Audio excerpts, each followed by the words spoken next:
تو مرکزی شخصیت کے رخصت ہو جانے کے بعد مرکز کہیں اور منتقل ہو جایا کرتا ہے. ورنہ حیدرآباد دنیا جانتی ہے وہاں کے کتنی عبقری شخصیت قرات میں. ان کا نام ہے علی الحسینی، جو بعد میں قاری میر روشن علی رحمۃ اللہ علیہ کے نام سے معروف اور مشہور ہوئے. یہ اللہ کا بندہ وہ ہیں جو علم حدیث شریف مختلف علوم میں تبحر کے بعد سلوک میں قدم رکھتا ہے، اور چشتیہ قادریہ دونوں سلسلوں میں بیٹھ کر کے اجازت حاصل کرتے ہیں، اور اس کے بعد 22 سال کی عمر میں قرات کی طرف توجہ فرماتے ہیں.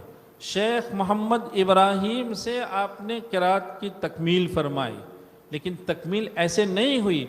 22 سال کی عمر میں قرات میں استفادے کی ابتدا ہو رہی ہے. 11 سال کے طویل عرصے کی استفادے کے بعد وہ شیخ محمد ابراہیم سے قرات 17 کی تکمیل فرما گئے. اور اس کے بعد شیخ عبدالحق مکی رحمۃ اللہ علیہ جو حیدرآباد سے تعلق رکھتے تھے، عبدالحق مکی رحمۃ اللہ علیہ، وہ جب تشریف لائے تو قاری میر روشن علی رحمۃ اللہ علیہ، جنہوں نے 11 سال کی محنت سے 17 کی تکمیل فرمائی تھی، پھر قاری عبدالحق مکی رحمۃ اللہ علیہ سے سند کے شوق میں 6 مہینے میں قرات 7 کی تکمیل فرماتے ہیں اور 4 مہینے میں قرات 10 کی تکمیل فرماتے ہیں. پھر حضرت مولانا مفتی محمد محمود مدراسی رحمۃ اللہ علیہ، جو شیخ محمد سالم کے شاگرد تھے اور قرات میں بڑی حیثیت کے حامل تھے، حضرت مولانا قاری میر روشن علی رحمۃ اللہ علیہ نے 3 سند ان سے حاصل کی. 3 بڑے مشائخ سے انہوں نے قرات 17 کی تکمیل کر کے سند حاصل فرمائی. اور صرف اتنا نہیں، اس کے بعد اللہ کا وہ بندہ اپنے وجود کو صرف اور صرف اس کے لیے سمجھا ہو، اس انداز میں اس فن کی آپ نے ایسی اشاعت فرمائی کہ سینکڑوں طلباء، بلکہ بعضوں نے لکھا ہے 2-2 ہزار طلباء نے ان سے علم قرات میں سند حاصل کی. اور مثالی جذبہ، مثالی شوق، اور مثالی شوق سے فن کی اشاعت اور خدمت ہی نہیں کی، اپنے تلامذہ کو فن پلایا. بلکہ اور آگے بڑھ کے کہیے کہ انہوں نے اپنے تلامذہ کے قلوب کو اپنے اندر میں موجود جو پاکیزہ جذبات تھے فن کے حوالے سے، ان جذبات سے اپنے طلبہ عزیز کے قلوب کو معمور فرمایا. چنانچہ سلسلہ دہائیوں تک رہا یہ سلسلہ. اور کیا حیثیت تھی، لکھا ہے کہ حضرت مولانا قاری میر روشن علی رحمۃ اللہ علیہ کوئی بہت اچھے لہجوں کے مالک نہیں تھے، لیکن قدرت نے کیا خدمت لی. لکھا ہے کہ صدر العلماء نواب ضیاء یار جنگ، ان کی موجودگی میں قرات کے مذاکرے کے لیے مستقل مجالس قائم ہوتی تھی. بیرون سے قراء تشریف لاتے تھے.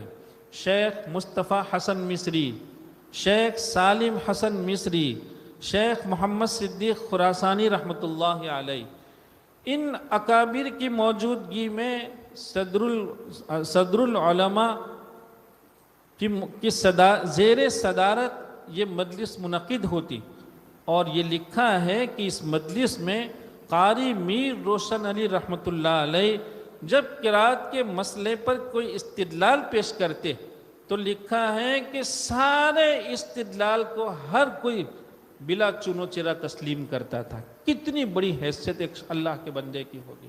یہی وجہ تھی کہ حضرت قاری محی الاسلام پانی پتی رحمۃ اللہ علیہ جب حیدرآباد تشریف لے گئے اور جب سنا تو کہا کہ حضرت قاری میر روشن علی رحمۃ اللہ علیہ صرف حیدرآباد کے لیے نہیں، یہ پورے ہندوستان کے لیے مقتنمات کی حیثیت سے ہیں. الحمدللہ حیدرآباد ہی کی ایک بہت بڑی شخصیت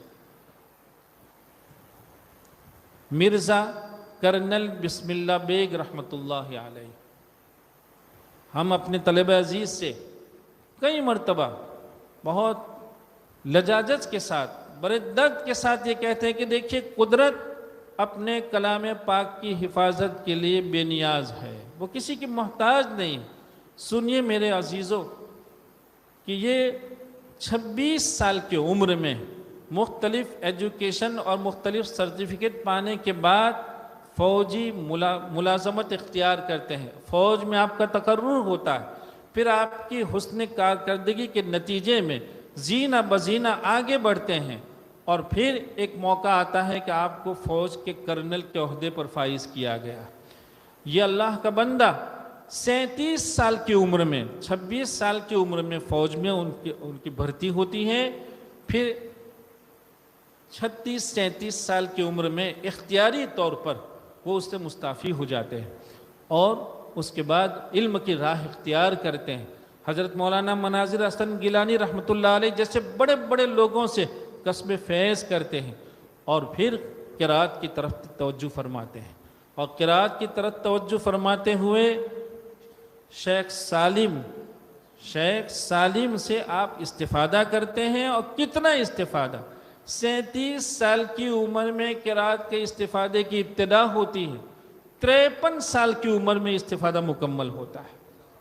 یہ اللہ کا بندہ، اور کون فوج کا ایک کرنل یہ کام کر رہا ہے۔ اللہ تعالیٰ کی ذات بے نیاز ہے۔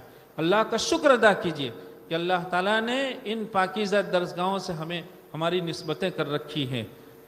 میرے عزیزو، پھر یہ مرزا کرنل بسم اللہ بیگ رحمۃ اللہ علیہ نے اس کی اشاعت شروع فرمائی، اور کیا حیدرآباد کے لیے یہ فخر کی بات ہوگی کہ حیدرآباد کا یہ سپوت خدام قراء کے حقوق کے باب میں اصحاب علم سے ہوئی حق تلفی کو، جس کو لکھا تھا حضرت قاری محی الاسلام پانی پتی رحمۃ اللہ علیہ نے، کہ ہندوستان میں علماء اور صلحاء کے تذکرے لکھے گئے، شعراء کے تذکرے لکھے گئے، حتیٰ کہ گویوں کے لیے سوانح لکھی گئی، لیکن خدام قرآن کریم کا کسی نے نام تک نہیں لکھا۔ جب یہ شکوہ لکھا گیا ہے پانی پت میں، لیکن حیدرآباد کا یہ بیدار ضمیر شخص اس کو جب پڑھتا ہے تو اس کا دل لرز جاتا ہے، اور وہ عزم کرتا ہے کہ اس ملک کے گوشے گوشے میں چکر کاٹ کر، گلیوں گلیوں جا کر خدام قرآن کے حالات کو جمع کر کے ایک کتاب تیار کروں گا۔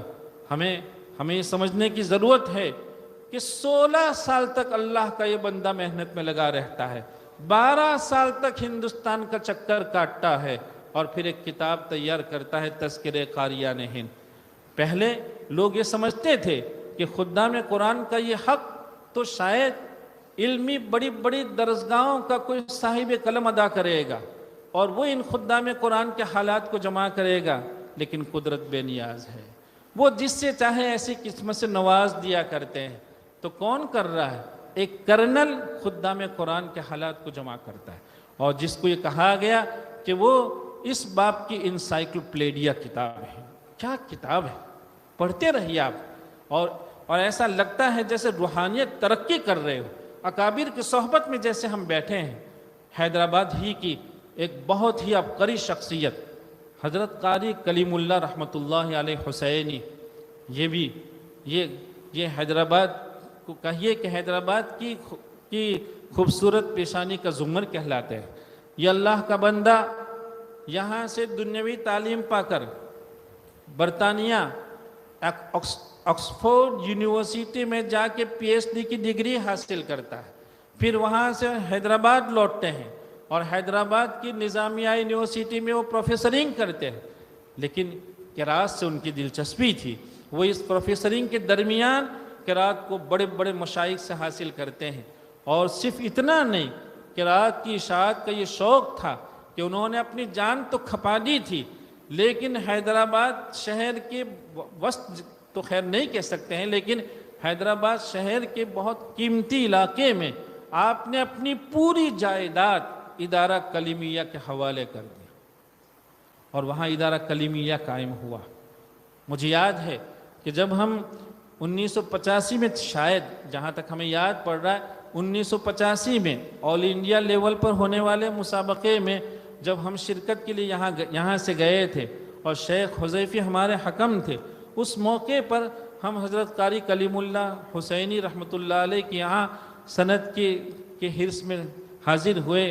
حضرت نے ہمیں ہر طرح سنا اور پھر دستخط فرمائے، اور اس وقت کہا کہ ان کو ہمارے مدرسے میں لے جاؤ۔ ہم جب وہاں گئے تو ہم نے دیکھا کہ 60-70 سالہ بوڑھی خواتین تجوید و قرات کا امتحان دے رہی تھی۔ کیا لوگ تھے، کیسے بافیض لوگ تھے۔ پھر سب سے پہلے قرات کی اتنی بڑی تعداد کی کتابوں کی اگر مجھے کہیں زیارت ہوئی ہے تو حضرت قاری کلیم اللہ رحمۃ اللہ علیہ کے یہاں 1985 میں جب ہمارے مراکز میں فوائد مکیہ اور جزری کے 1-2 شرح کے سوا کوئی کتاب نہیں تھی، ایسے وقت میں ادارہ کلیمیہ کے کتب خانے میں 300 کتابیں صرف قرات کی تھی، 300 کتابیں تجوید و قرات کی تھی۔ اور سب سے پہلے نثر المرجان کی مجھے زیارت ہوئی تو وہاں ہوئی تھی، الحمدللہ ثم الحمدللہ۔ اور جب نثر المرجان کی بات آئی تو چونکہ حیدرآباد 150 سال تک